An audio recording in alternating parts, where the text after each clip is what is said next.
मानहियो जान से छोड़बो नहीं आसान से मरलो पछीन के ले अइबो भगवान से।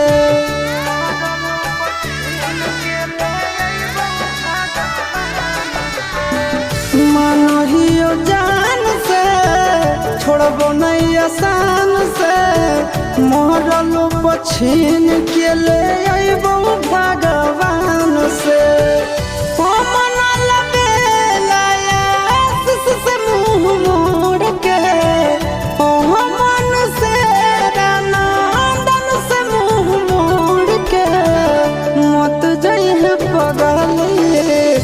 पगला के छोड़ के मत जाइए